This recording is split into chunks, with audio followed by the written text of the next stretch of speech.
The Harvest. Welcome. Polling stations in Mauritius welcomed voters today as they cast their ballots in the country's general elections. About 1 million voters are expected to elect 62 members of parliament, with an alliance led by Prime Minister Pravid Kumar Jagmuth seeking a new term. Let's listen to the speaker from the office of the Electoral Commissioner of Mauritius, Rabin Boujoun. At 1 p.m. this Sunday, the voter turnout stood at 47.63%, while in the last parliamentary elections in 2019, the final turnout was 77.00%. Mauritians are electing 3 deputies in the main constituency of Lyon and 2 in the islands of Odjuit. As is customary in Mauritius, voters began heading to the polls as soon as the Republic's 340 polling stations opened. 40 bureaux de vote de la République. Chad's Armed Forces General Staff announces during the first phase of the Haskanate operation to combat terrorist groups in the Lake Chad region, several Boko Haram members were neutralized. Somali forces announced the elimination of 19 members of the terrorist group Shabab during a military operation in the Yaklay area in the Lower Shabelle region in the south of the country.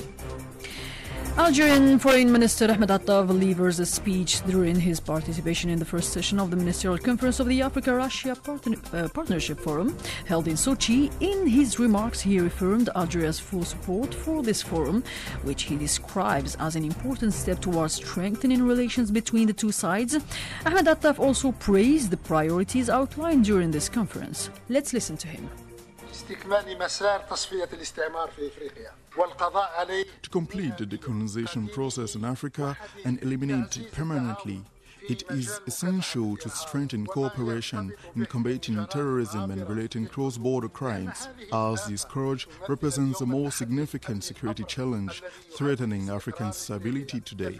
It is also crucial to implement African solutions to African problems, as externally imposed solutions have never proven effective in resolving diverse crises and conflicts that our continent African endures. We must end the marginalization of our continent within the United Nations Security Council and in various global economic, financial and monetary organizations. Furthermore, it is important to bolster the foundations of economic development and direct our efforts towards realizing the UN 2030 Agenda and the African Union's 2063 Agenda.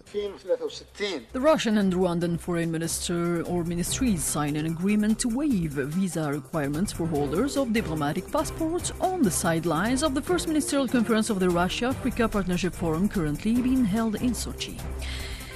In the Western Sahara issue, Bolivian President Luis Arce reaffirms his country's support for the Sahrawi people and their right to freedom and self-determination. Algeria achieves a growth forecast of 3.8% for the current year, ranking it first among North African and Middle Eastern countries, according to the latest report by the International Monetary Fund. And according to the United Nations, floods that swept across South Sudan have affected around 1.4 million people in 43 countries and the Abyei area or counties, and the Abyei area leading to the displacement of over 3,000 or 379,000 people.